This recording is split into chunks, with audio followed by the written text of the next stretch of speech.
அடுத்த மாநில தேர்தலில் கலந்து கொள்ள முடியும். ஓகே, இது என்ன கேட்டால மார்க்கெட் நீங்க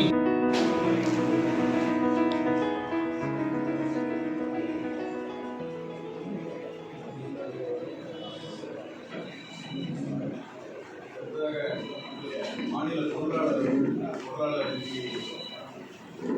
சமர்ப்பிப்பார்கள். அதுபடி நம்ம பொதுச் செயலாளர் சொன்ன மாதிரி போன மாநில செயற்குழுவுக்கு பிறகு இந்த மாநில செயற்குழு வருவதற்குள்ளாக ஒரு மிகப்பெரிய வரலாற்று சாதனையை செய்துட்டு இந்த சபையில் வந்தோம். இது வந்து இன்னைக்கு சென்னை மாவட்டத்தினுடைய நிர்வாகிகள், நம்முடைய முன்னாள் மாநில நிர்வாகிகள் மூர்த்தி, முன்னாள் சென்னை மாவட்ட தலைவர் சுந்தரபாண்டியன் அவர்களுக்கு நாம் இந்த தலைமை நீதிபதியினுடைய நலநீதி பெறுவதற்கு மாநில மையம் என்னென்னலாம் முயற்சி எடுத்தது என்பது மற்றவர்களை விட அவர்களுக்கு வந்து அதிகமாக தெரியும். எப்படி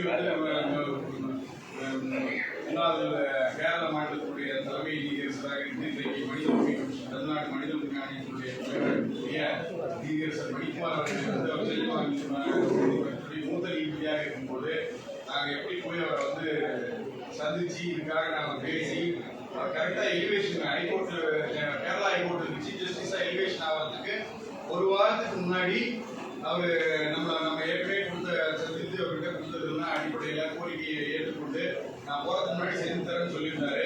கரெக்டாக நம்ம அந்த அக்டோபர் 2, 2019 அன்னைக்கு வந்து நம்மளை கூப்பிட்டு வர சொல்லி ஒரு கோரிக்கையை நீங்கள் மறுபடியும் ஒரு முறையாக கொண்டு சீஃப் ஜஸ்டிஸ் கொடுக்குற மாதிரி ஒரு தீர்மானத்தை எனக்கு கொடுத்ததை கொடுங்க அப்படின்னு சொல்லி நம்மகிட்ட கேட்டு வாங்கி அவர் கலந்து கொள்ளக்கூடிய கடைசி அவர் வந்து உயர்நீதிமன்றத்தினுடைய உச்சபட்ச குழு பல்வேறு குழுக்கள் இருக்கு. அதில் அட்மினிஸ்ட்ரேட்டிவ் கமிட்டி என்பது நிர்வாக குழு என்பதுதான் உச்சபட்ச குழு.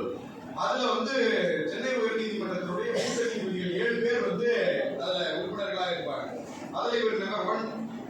அவருக்கு அந்த நிர்வாக குழு கூட்டத்தினுடைய அட்மினிஸ்ட்ரேட்டிவ் கமிட்டி கூட்டத்தினுடைய கடைசி கூட்டம்.